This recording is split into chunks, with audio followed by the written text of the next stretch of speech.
আলহামদুলিল্লাহ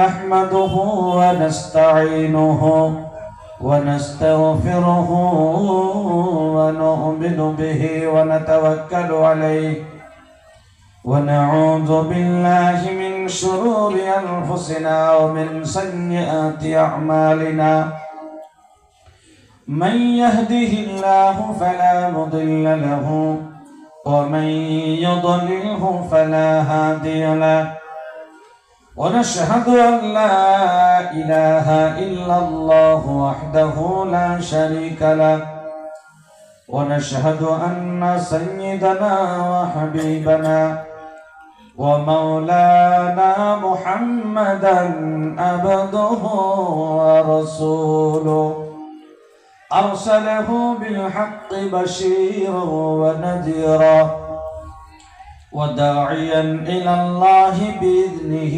وسراجا منيرا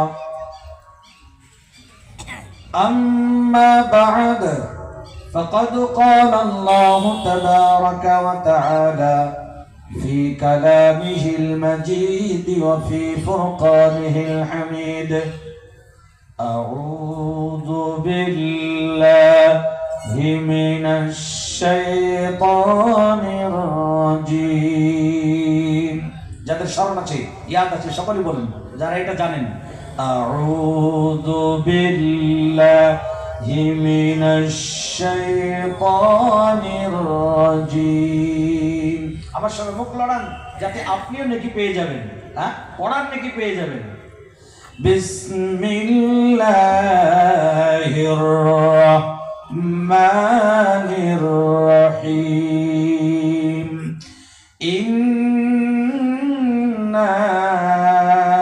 আ'তাইনাকাল কাউসার ফাসাল্লি লিরাব্বিকা ওয়ানহার ইন্না শানিআকা হুয়াল আবতার। কার কার মুখস্থ আছে দেখি হাত উঠান তো দেখি, এটা হাত উঠান দেখি, আমি গনি। মাশাআল্লাহ, যুবক ভাইদেরও কিছু কিছু মুখস্থ আছে, আলহামদুলিল্লাহ। ছোট্ট সূরা না এটা, কোরআনের মধ্যে খুবই ছোট সূরা, একদম নগণ্য, একদম ছোট। এর থেকে ছোট সূরা আর কোরআনে নাই। সব থেকে ছোট সূরা হচ্ছে এটা। আজকে আপনাদেরকে আমি এই কোরআন থেকে কথাবার্তা বলবো, এই সূরা থেকে। আল্লাহ রাব্বুল আলামিন যে আমাদেরকে কোরআনুল কারীম পাঠিয়েছেন, এটা কি জন্য? শুধুমাত্র পড়ে টাকে তুলে রাখার জন্য?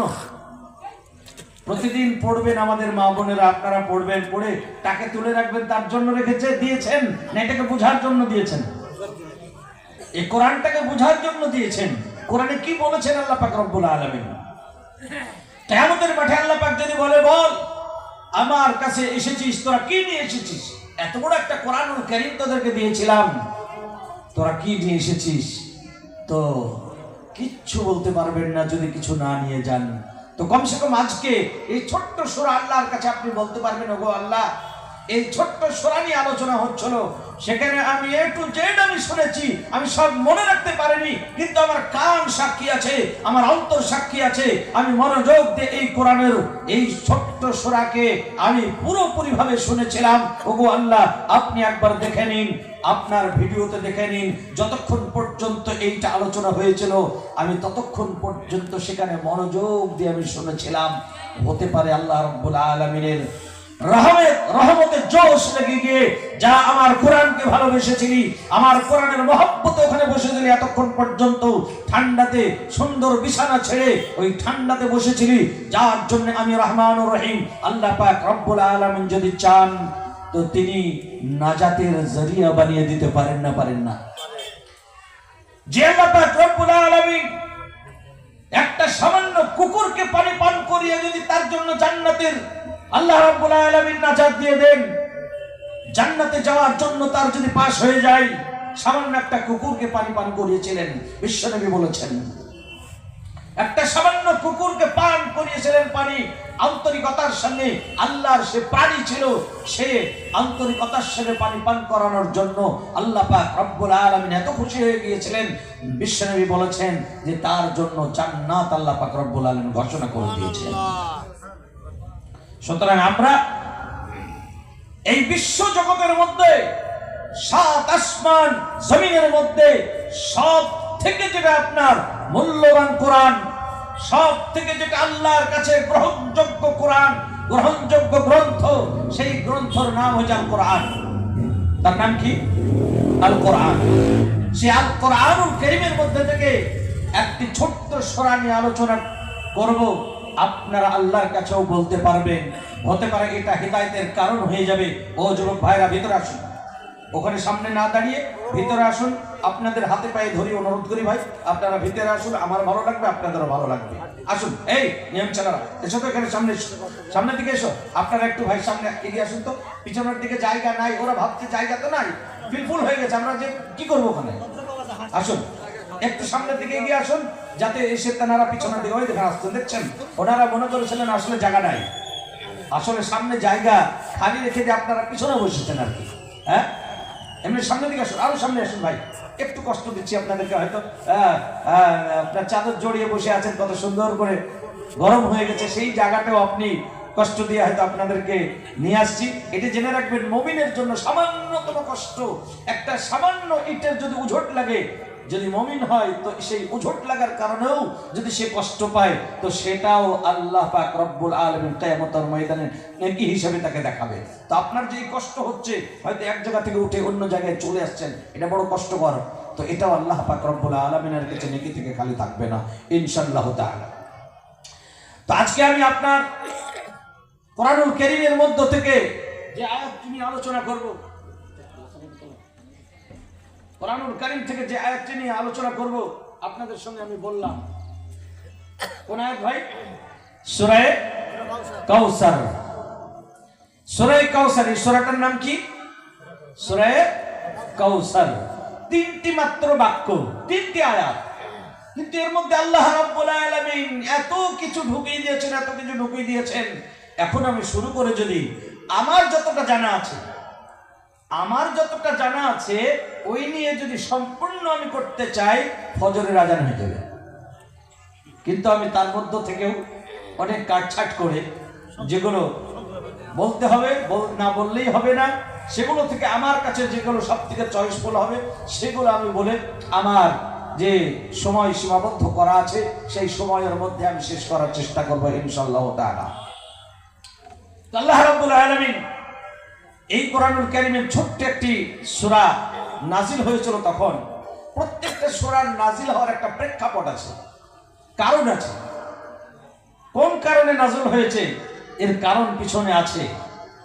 বিশ্বনবী সাল্লাল্লাহু আলাইহি সাল্লামের 23 বছর জিন্দেগিতে কোরআন নাজিল হয়েছে। কত বছর ভাই? এই যে এগুলো সকলের হয়তো জানা নেই, অনেকের জানা নাই, তো এগুলো জানা হচ্ছে, এগুলো একটা বড় জিনিস। এখানে এসেছেন কিছু জানার জন্য, তাই না? কিছু জানতে পারবেন। ভাই একটু মুখ ভারী করে বসে থাকবেন না, আমি কিন্তু আমার ভালো লাগে না, আমি মনে হয় যেমন হয়তো বুঝতে পারছেন না এরকম মনে হয়, একটু হাসি হাসি মুখে থাকবেন, জানবো যে আপনি বুঝতে পারছেন, আমারও ভালো লাগবে, আপনারও ভালো লাগবে। আর মুখ বুঝে যদি বসে থাকেন তাহলে মনে হবে যে আমার বক্তব্য কথা শুনতে ভালো লাগছে না, তার জন্য তা আমারও মনটা খারাপ হয়ে যাবে। কথা বুঝতে পেরেছেন ভাই?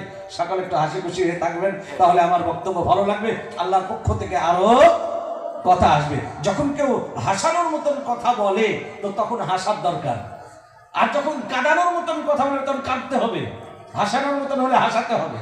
এখন যদি বিয়ে করতে যে বিয়ে লাগেছে আর ও যদি মুখ বুঝে বসে থাকে তাহলে কি হবে? তাহলে বিয়ের সময় একটা হাসির ব্যাপার, একটা হাসি খুশি থাকতে হবে। তখন যখন যেটা দরকার তখন সেইভাবে আমাদের থাকতে হবে, তবেই কাজ সেটা হলো আপনি সেইভাবে কাজ করলেন। তো একটু হাসি খুশি আমরা থাকবো ইনশাআল্লাহ তাআলা। আল্লাহর মজলিস, এই মজলিস এমন একটি মজলিস, বিশ্বনবী সাল্লাল্লাহু আলাইহি সাল্লাম বলেছেন যেখানে কোরআনের আলোচনা হয় সেই জায়গাটা চতুর্দিকে ফেরেশতা দিয়ে ঘিরে নেয়। বলেন আলহামদুলিল্লাহ। আজকে এই সমস্ত ফেরেশতারা আল্লাহর কাছে গিয়ে বলবে, গো আল্লাহ, জুগিন্দা অমক কি পাড়া, এটা জুগিন্দা মিয়াখার পাড়ায় আমরা গিয়েছিলাম। আল্লাহ পাক সব জানেন আগের পিছনের খবরও। আল্লাহ পাক রব্বুল আলামিনের কাছে গিয়ে বলবে, গো আল্লাহ, জুগিন্দা মিয়াখার পাড়ায় আমরা গিয়েছিলাম, সেখানে আপনার কোরআন নিয়ে তারা পাগল, কোরআন শোনার জন্য তারা চাদর মুড়ি দিয়ে এমন ভাবে বসে আছে, আর চাতক পাখির ন্যায় তারা শুনে যাচ্ছে। একজন বলছে আর অনেকগুলো মানুষ তারা শুনছে। আল্লাহ পাক রব্বুল আলামিন সেই সমস্ত ফেরেশতাদেরকে বলবেন, হাদিসের কথা বলছে, এটা পৃথিবীর কোনো অন্য মানুষের কথা নয়, যেই মানুষটি পৃথিবীর বুকে একবারের জন্য মিথ্যা কথা বলে নাই, যেই বিশ্বনবী সাল্লাল্লাহু আলাইহি সাল্লাম কোনোদিন কাউকে ধোঁকা দেয় নাই, যেই নবী পাক সাল্লাল্লাহু আলাইহি সাল্লাম কারো কাছে ঠাট্টা মজাক করে মিথ্যা কথা বলে নাই, সেই বিশ্বনবী সাল্লাল্লাহু আলাইহি সাল্লামের কোনো দাগ নাই, যার কোনো গুনাহ নাই, ছোট থেকে ছোট গুনাহও নাই, যে বিশ্বনবী সাল্লাল্লাহু আলাইহি সাল্লামের যখন দরকার হয় আরশের মাঝে আল্লাহ পাক রব্বুল আলামিন ডেকে নেন, সেই বিশ্বনবী সাল্লাল্লাহু আলাইহি সাল্লাম বলছেন কথাটা। কে বলছেন? কে বলছেন? নবী পাক সাল্লাল্লাহু আলাইহি সাল্লাম বলছেন যে এইখান থেকে ফেরেশতারা যাবে আল্লাহর কাছে গিয়ে বলবে, ওগো আল্লাহ, অমুক গ্রামে এইরকম মানুষ তারা বসেছিল। আল্লাহ বলবে তাই? ফেরেশতাদেরকে আল্লাহ পাক বলবেন, ওগো ফেরেশতারা, তোমরা সাক্ষী থেকে যাও, কিয়ামতের ময়দানে আমার কাছে যখন এরা আসবে তোমরা আমার কাছে সাক্ষী প্রদান করবে আর বলবে, ওগো আল্লাহ, এই সমস্ত মানুষগুলো কোরআনের পাগল ছিল, কোরআনের পাখি ছিল, কোরআনের কথাবার্তা শোনার জন্য তারা চাতক পাখির ন্যায় সেখানে বসেছিল। আল্লাহ পাক রব্বুল আলামিন সেই ফেরেশতাদেরকে বলবেন যে তোমরা কিয়ামতের দিনে আমার কাছে সাক্ষী দিবে, আমি তোমাদের সাক্ষী মেনে নিয়ে এদের নাজাতের কারণ বানিয়ে দেব। আল্লাহ পাক নাজাতের কারণ বানিয়ে দিতে পারেন। সেই কোরআনুল কারীম থেকে আমি আলোচনা করব ইনশাআল্লাহ তাআলা। তো এই কোরআনের 3টি আয়াত নাজিল হয়েছিল এমন এক সময়, বিশ্বনবী সাল্লাল্লাহু আলাইহি সাল্লাম আমরা জানি যে খুব কষ্ট পেয়েছেন। তিনি এত কষ্ট পেয়েছেন অন্য অন্য নবীরা যত কষ্ট পেয়েছেন তার থেকেও অনেক বেশি আমার নবী, আপনার নবী কষ্ট পেয়েছেন এই দুনিয়ার বুকে। খুব কষ্ট পেয়েছেন, চতুর্দিক দিয়ে কষ্ট দিয়েছে। এমনকি আল্লাহ রাসূলের চাচারে, ভাই উঠছেন কেন ভাই? এই ভাই বসেন না। আল্লাহ রাসূল সাল্লাল্লাহু আলাইহি সাল্লামের চাচারা পর্যন্ত কত বড় বিরোধী ছিল আল্লাহ রাসূল সাল্লাল্লাহু আলাইহি সাল্লাম, তারপরেও তাদের মাথায় হাত বুলিয়ে কাজ করে গেছেন। এক সময় বিশ্বনবীর বিরোধিতা করে কাফির মুশরিকেরা বলল যে নবী পাক সাল্লাল্লাহু আলাইহি সাল্লাম মুহাম্মদের 3টে পুত্র সন্তানের দুনিয়ার বুক থেকে বিদায় নিয়েছে। আল্লাহ রাসূল সাল্লাল্লাহু আলাইহি ওয়াসাল্লামের কন্যা সন্তান ছিল কয়টা ভাই? কয়টা ছিল? কয়টা? সকলে বলা যাবে না, আমি দেখিয়ে দিচ্ছি, তাও বলা যাবে না। কয়টা ছিল? 4টে। হ্যাঁ বলুন মাশাআল্লাহ। আল্লাহ রাসূলের পুত্র সন্তান ছিল কয়টা? কয়টা ছিল? 3টে। আর 3টেই মারা গেছেন নবীর জীবদ্দশায়। আল্লাহ রাসূলের জীবদ্দশায় 3টেই মারা গেছেন, শিশু অবস্থায় মারা গেছেন।